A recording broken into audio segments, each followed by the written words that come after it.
La classe 5 on va interviewer Madame Chapiza. Combien de montagnes avez-vous escaladées? Alors, c'est difficile de répondre un nombre de montagnes. De hautes montagnes, des sommets plus hauts de 8000 mètres, j'en ai escaladé 4. J'étais au sommet de 4 sommets. Mais des petites montagnes, enfin, il y a beaucoup de montagnes. Parce que chaque week-end, je fais un sommet. Alors, c'est pas beaucoup. Je ne peux plus dire combien. Ok. Est-ce que vous avez eu un accident? Oui, j'ai déjà eu des accidents de montagne. Jamais trop graves. Le plus grave, c'était une chute à ski et j'ai abîmé une épaule et j'ai dû faire une opération derrière. À quel âge avez-vous commencé? Alors, à faire de la montagne, vraiment, à la fin de l'adolescence, 18 ans, comme ça.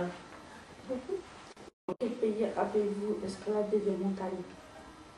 Oh, dans beaucoup de pays. Alors, comme je vous disais, j'essaie de vous expliquer, l'escalade, le rocher, on peut faire dans presque tous les pays du monde. Puis des hauts sommets, c'est plutôt de la montagne ou de la haute montagne, l'alpinisme ou l'andinisme. J'ai été en Amérique du Sud, en Argentine et au Chili. J'étais en Himalaya, donc au Népal, Tibet, Pakistan, Chili. Voilà. Qu'avez-vous ressenti quand vous avez escaladé votre première montagne? Alors ma première grosse montagne, c'était à 1000 mètres. Ça c'était incroyable, incroyable. Beaucoup d'émotions, parce que je pensais que j'allais finir à 4 pattes, ça allait être très dur, que je n'arrivais pas à respirer. Puis ça s'est vraiment bien passé. Alors j'ai eu beaucoup de plaisir, beaucoup de joie en fait. Ouais. Faites-vous de l'alpinisme tous les années? Oui, sauf si j'ai une grosse blessure, mais sinon je fais tout le temps, toutes les saisons aussi. Êtes-vous déjà allé au Portugal? Je réfléchis, mais non, j'ai jamais même mis les pieds au Portugal. Et je ne sais même pas s'il y a des jolies montagnes à gravir. Quelle est votre plus grande peur? Mourir. Ou perdre des gens qui me sont très proches. Étiez-vous en danger pendant que vous escaladiez la montagne de Shoyu? Je pense qu'on est toujours un peu en danger quand on fait la montagne. Et puis au Shoyu, oui, parce qu'il fait très froid. Vraiment peut-être moins 40 degrés au moment où il fait le plus froid. Alors ça, c'est dangereux, on risque de perdre de gelée en fait. D'accord. Quelle nourriture mangez-vous? Alors, ça dépend des expéditions et des voyages et des montagnes. Mais en principe, quand on est haut, on mange plus beaucoup. On mange un peu des barres de chocolat, des choses salées aussi, moi j'aime bien le salé. Mais on ne peut pas beaucoup cuisiner. Un peu des olives, un peu des amandes. Mais sinon, au camp de base, on mange le mieux possible. Du riz, des pâtes. On a très peu de fruits et de légumes, parce qu'ils ne tiennent pas le coup autant de temps. On reste 2 mois, à peu près, au voyage. Faut pas, voilà, ils sont trop froids, les légumes, c'est trop lourd à transporter. Riz et pâtes, c'est l'alimentation de base. Pourquoi vouliez-vous escalader ces montagnes? Voilà, ça c'est une très bonne question complexe. Il faudrait répondre par beaucoup de choses, mais l'essentiel c'est que j'aime le mouvement et j'aime la nature. Ça c'est le plus important. Après j'aime bien l'effort, je trouve que on est 2 mois où on est dans la haute montagne à regarder les paysages à vue d'or, ça j'aime bien. D'accord. Combien de jours ça vous a pris pour escalader la montagne de Shoyu? Alors, le voyage en tout il a duré presque 2 mois. On a mis 1 mois, presque 30 jours pour aller au pied, marcher dans la neige. Et après, sur la montagne c'était assez vite, parce qu'on était très acclimatés, on était bien prêts. C'était vite, on a eu de la chance. Peut-être 5 jours après, depuis le camp de base. Ça doit être beau. C'est beau, ouais. Combien de temps il vous a fallu pour que vous puissiez escalader une montagne? Alors, sur ces grosses expéditions, on compte 2 mois, à peu près, entre 6 semaines et 2 mois, pour que le corps puisse être acclimaté au manque d'oxygène. Avez-vous vu des gens morts? Oui, j'ai vu mourir des gens, et j'ai vu des cadavres aussi, ouais. C'était des alpinistes? Pas forcément, c'était aussi des... par exemple, au Choyu, c'est un pays qui est tout près de la frontière. Oui. Et il y a des Tibétains qui fuient le régime. C'est un régime chinois très difficile pour eux.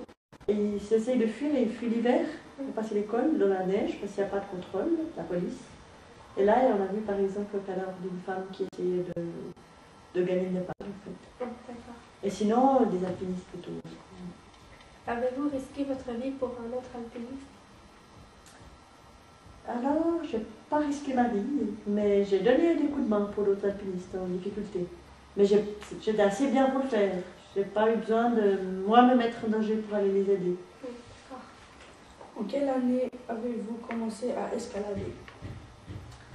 Alors, j'avais, je vous ai dit, à peu près 18 ans. Ouais. Avez-vous déjà eu le vertige?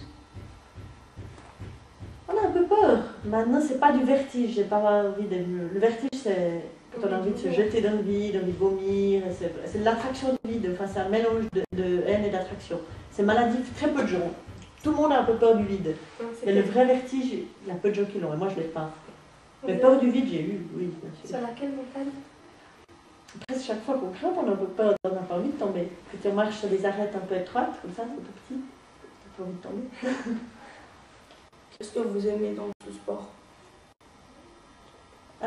Presque tout. Essentiellement le fait d'être dehors, d'être dans la nature, de vivre dans la nature, d'être coupé des choses concrètes ici, matérielles, comme après la commission. Pratiquez-vous un autre sport? Oui, je fais beaucoup de sport d'endurance. Je fais du ski de fond, la peau de phoque, c'est aussi de la montagne, la course, presque tous les sports d'endurance, j'aime bien. Et puis qui sont en plein air. Après, j'aime bien bouger, je suis prof de sport aussi à la base. Quel est le plus beau pays où vous êtes allé pour faire de l'alpinisme? C'est impossible de répondre, c'est beau partout. Même ici, je trouve chaque fois beau. J'habite un peu en montagne, mais chaque matin, je me dis c'est trop beau d'habiter là. Avez-vous déjà campé dans une grotte? Oui. Dans des grottes, ça, c'était en Sardaigne, dans des très belles grottes pour faire l'escalade. Alors, c'est pas de la haute montagne, mais on dormait, on n'avait pas besoin de monter la tente. Sinon, j'ai souvent dormi à la Belle Étoile, aussi au Suisse, hein, pas seulement en Himalaya. Mais sinon, en Himalaya, on met la tente, on met toujours la tente, on n'a pas de cabane. Comment êtes-vous descendu de la montagne? Alors, on descend presque comme on monte en marchant, parfois avec une technique qui s'appelle le rappel. C'est qu'il y a la corde, et puis avec un appareil, on peut glisser. Vous avez peut-être vu dans les films, on glisse comme un cliffhanger. C'est les pompiers. Ah non, exactement. Normalement, les pompiers. Comme chez les pompiers. Comment avez-vous eu l'idée de faire l'alpinisme? Alors, c'est un peu, j'ai essayé, puis j'ai trouvé vraiment génial. J'ai eu envie de refaire. Après, je regardais souvent, on se promenait beaucoup avec mes parents, et mes parents n'ont jamais eu de voiture, et puis on marchait toujours. Puis je voyais toujours j'ai eu envie d'aller en dehors des sentiers déjà tout faits, les chemins pédestres. Et puis ça, c'est vrai que j'ai essayé, ça m'a beaucoup plu, puis j'ai continué. Pourquoi aimez-vous faire ça? Alors, j'ai un peu dit la nature, le plaisir de l'effort, le plaisir du mouvement. On est aussi toujours avec des amis, on ne va jamais seul. Ça fait beaucoup de choses qui me plaisent. Quel autre sport aimez-vous? J'ai aussi répondu, la course à pied, le ski de fond, tous les sports en général, tout ce qui bouge en fait, mais tout ce qui bouge dehors. Combien de jours avez-vous pris pour gravir la montagne de Shōyu? Alors on a dit aussi à peu près un mois pour aller au pied, dans la neige, et puis 5-6 jours après, sur la montagne elle-même, depuis ce qu'on appelle le cône base. Où alliez-vous aux toilettes quand vous étiez en train de grimper la montagne? Alors, c'est une question assez intéressante, parce qu'il n'y a pas de toilette, il n'y a pas des vraies toilettes. Alors on va, souvent on creuse un trou dans la neige, et puis on va dans la neige, faire nos terres si on peut. Au cône base, on met des petits murs de pierre, et puis on fait un trou aussi, un gros trou. Puis on va tous dans le même, sinon chaque caillou qu'on soulève, on risque de trouver une crotte, c'est pas très bien. Alors, C'est fini. Merci beaucoup.